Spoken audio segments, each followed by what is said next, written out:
Good morning, everyone, and welcome to the first Build Your Brand webinar of 2020. We're going to start off this year with a topic apropos of the series. So our webinar series is called Build Your Brand, but today we're actually going to be showcasing how to specifically build your business brand and why it's so important. So I'm going to start with just a little bit of housekeeping. Your phones will be muted throughout the webinar, but if you have a question, you can type it into the question box to the right, as always, and then we'll have a short Q&A at the end of the presentation. If you don't already know, my name is Jess Larkin, and I'm the Marketing Communication Specialist at Cornerstone. My information is right there on the screen, so if you'd like to get in contact with me, I can help you flesh out ideas for refreshing your brand. So feel free to call or email me. Who loves cash? I sure do. Cornerstone's 2021 Agent Incentive Program rewards you for your new group and individual sales. The top 20 qualifiers will receive cash prizes up to $5,000, plus one lucky qualifier will win a weekend getaway. So you can go register online at www.crnstone.com. Also, stay tuned this week for the release of a brand new Cornerstone website and an update to our client referral program. Don't have any additional details right now, but they are coming soon, so keep your eye out.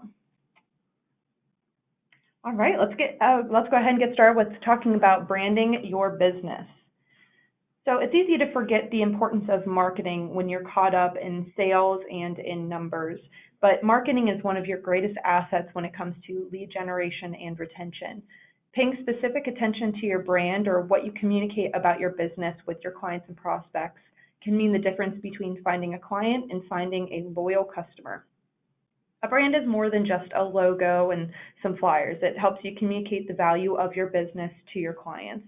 Creating an authentic and sustainable brand is no small task, and it involves more than just a few words on your website.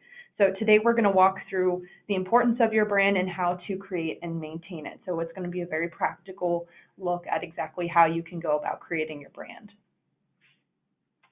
Lisa Gansky, an American entrepreneur and author of The Mesh, Why the Future of Business is Sharing, said, "A brand is a voice and a product is a souvenir." So what is your story that your business voice is telling? So what exactly is a brand? According to the American Marketing Association, a brand is the name, term, design, symbol, or any other feature that identifies one seller's goods or service as distinct from those of other sellers. So a brand, like I said, is more than just a logo and a consistent color palette. It's a value proposition, a brand identity kit, it's your advertising and marketing strategies, your partnerships, the face-to-face and on-call selling experience, customer service, and so much more than that. Your brand is going to encompass the entirety of the client experience from prospecting to retention. Your brand is the value that you want to communicate to your client and how you differ from your competition, both in a practical sense, so say the plans that you offer are cheap, and in an emotional sense, so say the customer service was top-notch. As Jeff Bezos says, branding is what people say about you when you're not in the room. Your brand needs to convey your value quickly and concisely. This is very important. Studies show that it takes as little as 1/10 of a second for us to formulate a first opinion. Donald Miller, CEO of StoryBrand, said, "The very moment we start our elevator pitch, our keynote address, or when somebody visits our website, our customers are burning calories to process the information that we're sharing. And if we don't say something that they can use to survive and thrive and do it quickly for Pete's sake, they will tune us out." Creating a brand means defining your first impression. So just like you want to make a good first impression while you're meeting a client for the first time, you want your brand to speak for itself and make a good first impression as well. A well-defined brand is everywhere in the sales process, including prospecting, recruitment, retention, and it establishes trust and credibility with your client base. There are a number of questions your clients will ask when working with your business. So, did the product or service perform as expected? Was the quality as good as promised? Was the entire customer experience positive? So you want to think of your brand as your promise to your customer.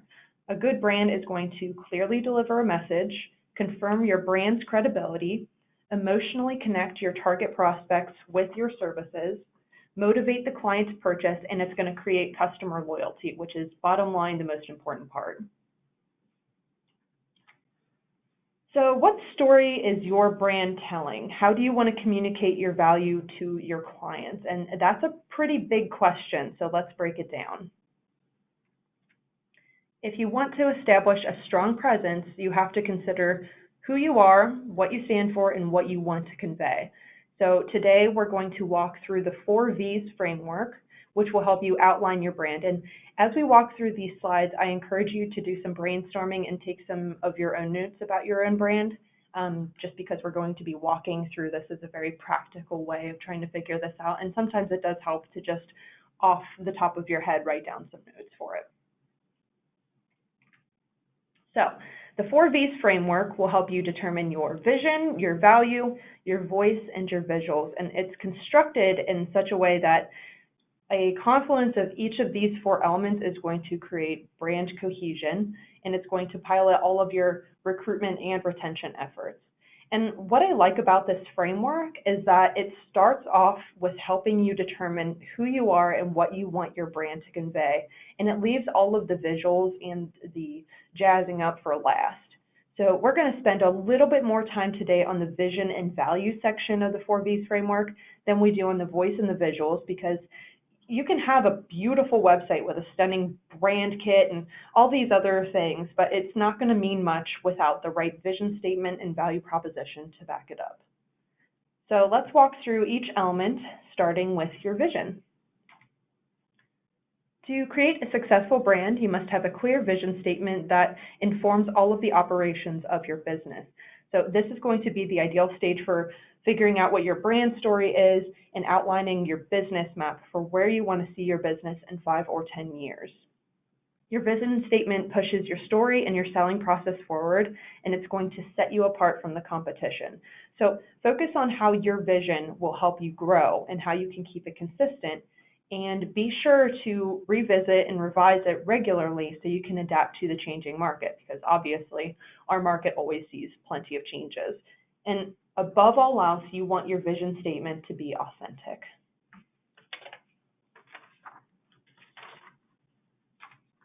So here are some practical questions that you can ask yourself to determine your brand's vision statement. And this is what I mean about taking notes. These are actual questions that you can start answering just by writing down and brainstorming.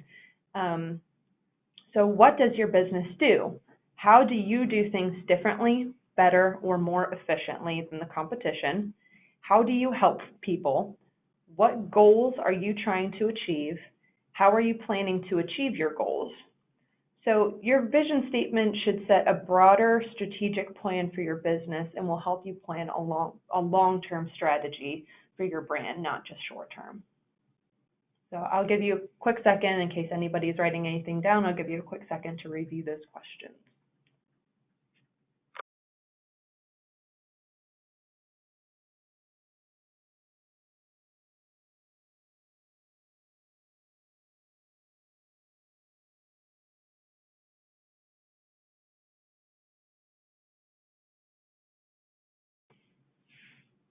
Okay, so you want to keep your vision statements very short and concise. Lengthy and complicated vision statements often compromise on clarity, and that's going to risk all of the interest of your prospects and your current clients. If you have a difficult time keeping your vision statement short and concise and simple, then you probably need to spend more time honing your vision. That probably is a good indicator that you don't really have a grasp on it. So take a little bit more time with it. Your vision statement should ultimately align with your value proposition, and that is going to be the second V that we're going to be discussing. Your value proposition is how you convey your value to your current clients and prospects and the benefits that you offer over the competition. So why should your prospect buy from you and not Joe Schmo down the street? Why should they support you and give you their business? And this might sound a lot like your vision statement, but the key difference between a vision statement and your value proposition is that the value proposition is created from the customer's perspective. Why should your prospect buy your product or services in exchange for some cost? You often see these value propositions at the top of a brand's website. I have a couple examples that we'll discuss in the next couple minutes so you can see exactly what those look like in a practical sense. Most clients are going to rely on the cost versus benefits equation to drive their motivation for buying. So motivation is going to equal the perceived benefits of working with you minus the perceived cost. In other words, do the benefits outweigh the cost of working with you? For example, if you have something wrong with your car, would it be more beneficial for you to take it to the shop, or would you try to handle it on your own? So in that situation, you would question if your fix would be temporary and if it would cost you more money down the line than just bringing it to a mechanic. So a good value proposition will tell your client all they need to know about why working with you is valuable to them, both valuable with their time, their attention, and their eventual cash if they're going to be paying for your services. So let's discuss how you can define your value proposition using a quick model. So again, I encourage you to take down some brainstorming notes about your own value proposition while we discuss these. So the elements of a value proposition are as follows. You have a headline, you have a subhead or a paragraph. You can have some optional bullet points that kind of reiterate those first two elements, and an image or a video. And it's important to remember that your value proposition is not a slogan. So Nike's Just Do It brand is not a value proposition.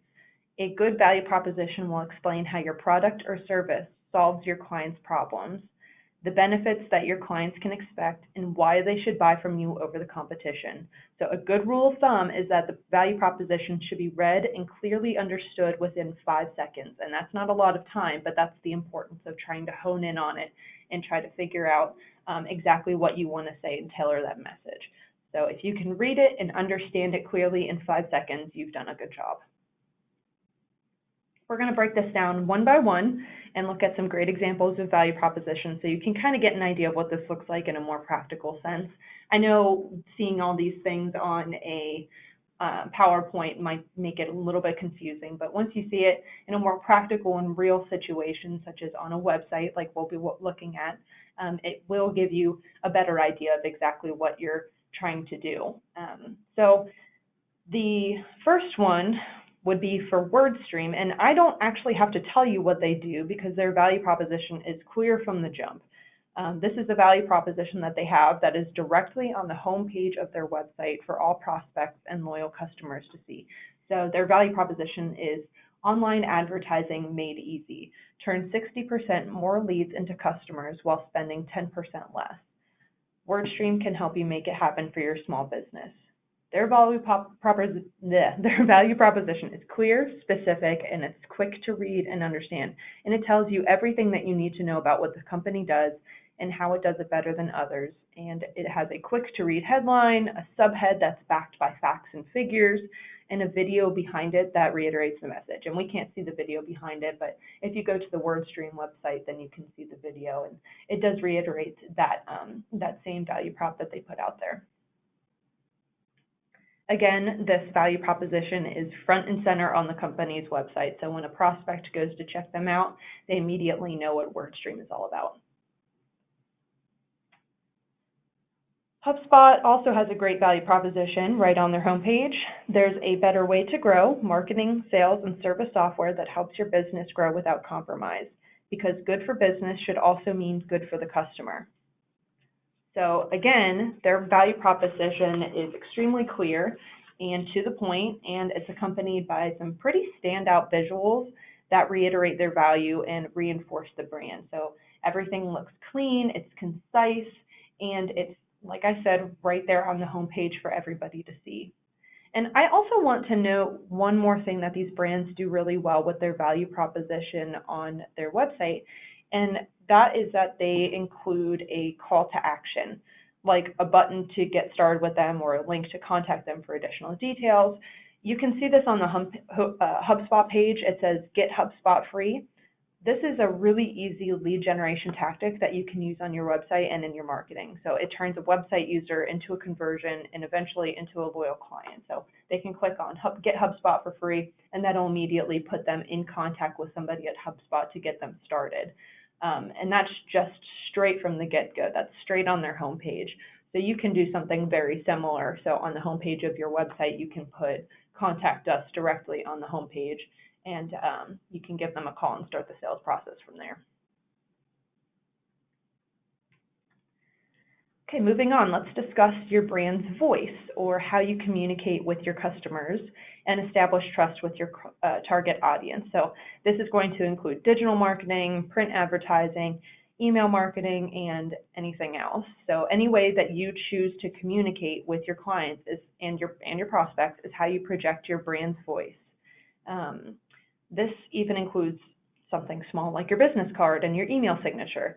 So remember, building your brand is all about creating a good first impression. And we're not going to talk too much about these strategies in particular, because we have a number of Build Your Brand webinars throughout 2020 that are going to discuss these specific marketing techniques. We'll have webinars on social media, grassroots marketing, print advertising, digital IP targeting, and so much more. We got some new stuff and some old stuff from last year. So I highly encourage you to register for all the upcoming webinars on the event calendar or through the Monday Minute newsletter that you might receive in your inbox each week. And another tip is not to ignore the analytics. So identifying the strengths and weaknesses of your different marketing strategies can help you determine what works for you and what doesn't.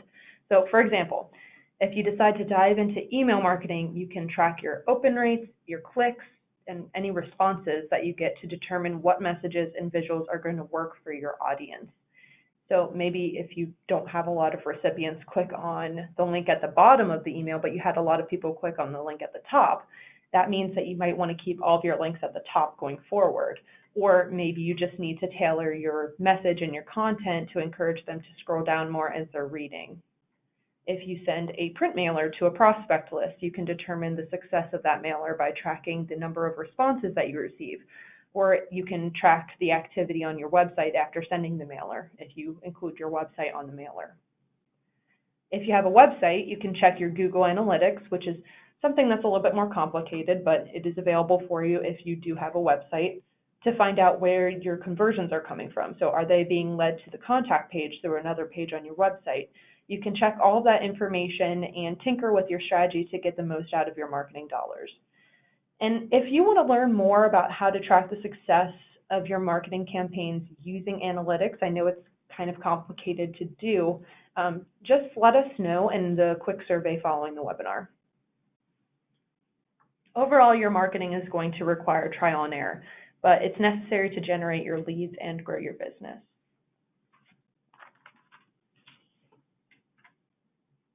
The last V in the 4 V's framework is your brand's visuals, which will help you distinguish your marketing, and it's going to make you recognizable. And this is probably the aspect of branding that comes to mind when you think of the word branding. You don't want to overestimate the importance of aesthetics. The right choice in colors in a design can have a good influence on your client's judgment, and the colors alone can increase your brand recognition and make the brand stand out in a crowded market. It's a pretty crowded market. So just like you dress in your best suit to go meet your clients, you want to dress your brand to appeal to your clients. It's kind of the same thing. Like I said, your brand is your first impression for your prospects and for your loyal clients. Your logo in particular is going to be your point of recognition for your brand. It's one of the simpler ways that your clients and prospects can identify you, your vision statement, and your value prop.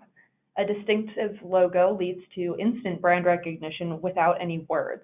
It's going to convey thoughts, feelings, and perceptions in just one simple graphic. So, for example, Coca-Cola uses an iconic typeface. So they got the script. Typically, they have like a polar bear, like Happy Teenagers, and a recognizable bright red to communicate happiness. So as I talk about it now, you probably know exactly what it looks like, and that image likely came to your mind the moment somebody said Coca-Cola. To keep your brand's visuals consistent, make sure that your color palette, your logo, your tagline, and everything else match all of your marketing. So your social media should match your email marketing, your business card should match your website, and so on.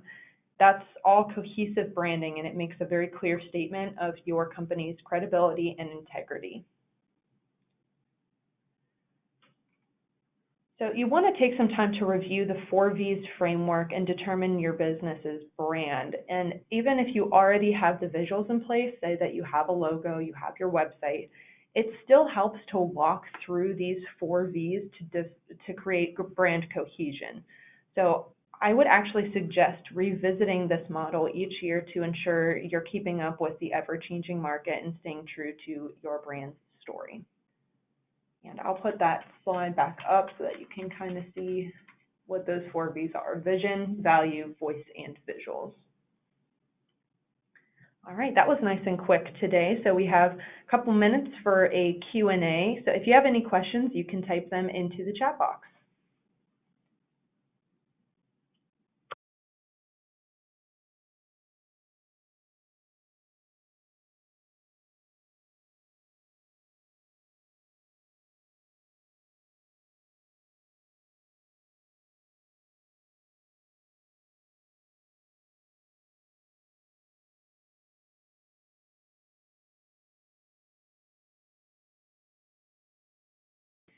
Okay, we have a couple questions here. So, will this presentation be available on the website? And the answer is yes. We will have the presentation available on the Resource Center, like we have all of our recordings available.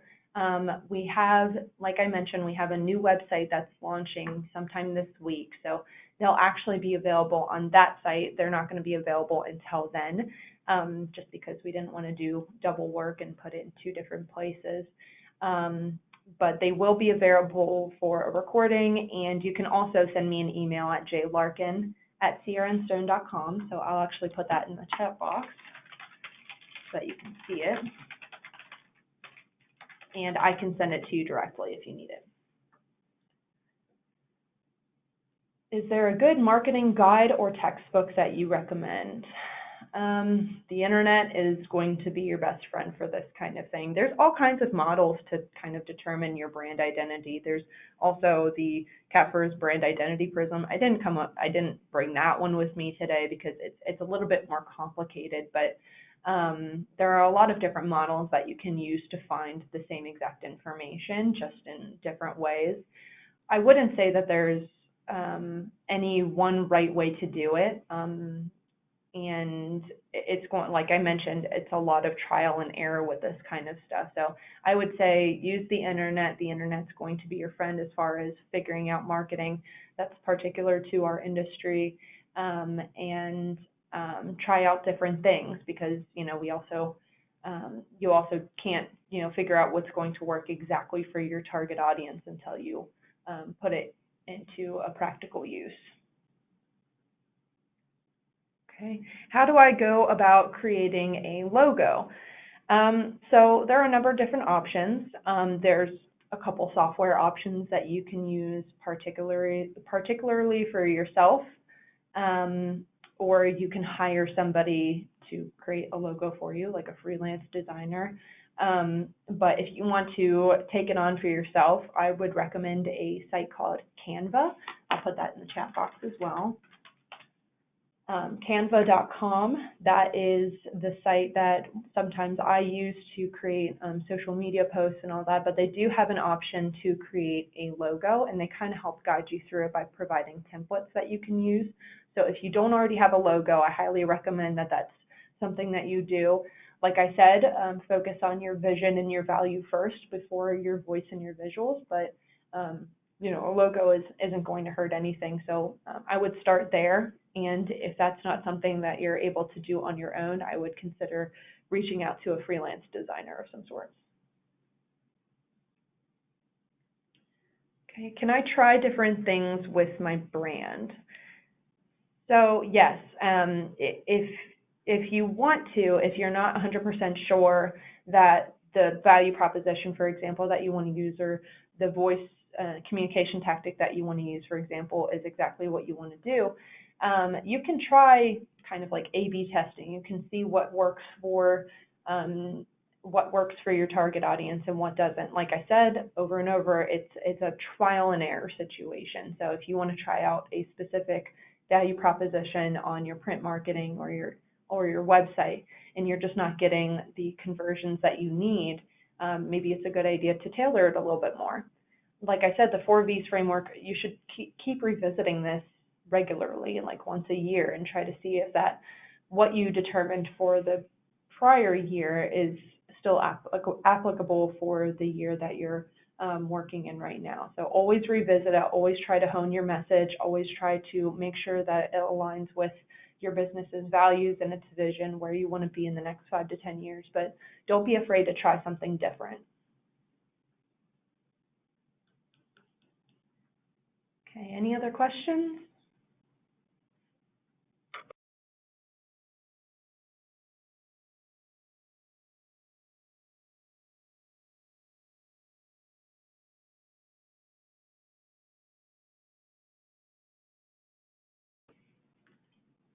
All right, looks like we don't have any more questions. So if you have any other questions that you want to ask me, or if you want to get on the phone to discuss a little bit more, you can feel free to call me at 513-629-2382 or email me at jlarkin@crnstone.com. I put it in the chat for you. And don't forget to register for our other upcoming webinars in the series and in others.